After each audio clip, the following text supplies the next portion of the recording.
This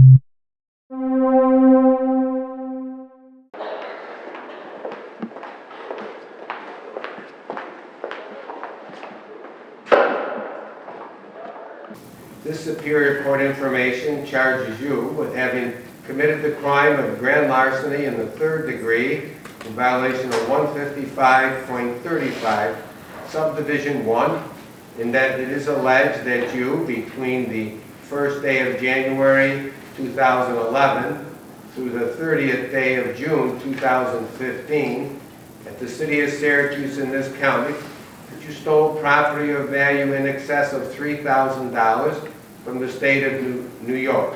And to wit, it is more particularly described that while employed as a police officer for the city of Syracuse and as an ATM inspector for the New York State Department of Financial Services, that you engage in a continuous scheme whereby you were being paid to perform bank ATM inspections while an officer with the Syracuse Police Department and submitted false documentation regarding the ATM inspections, and as a result received wages in an amount of $32,561.16 for work you did not perform.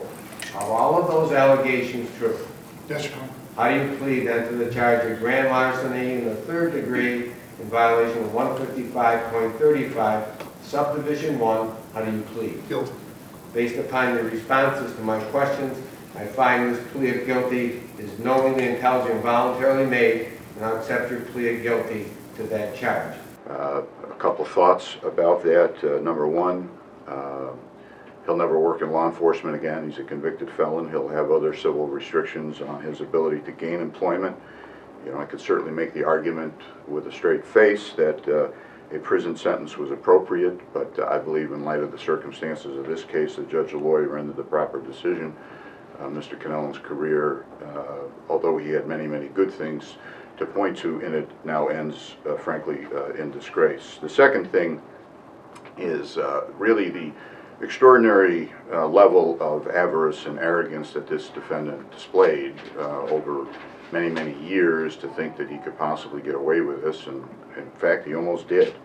And the third and final thing this points out is the absolute ineptitude of the supervision of the management of the Syracuse Police Department.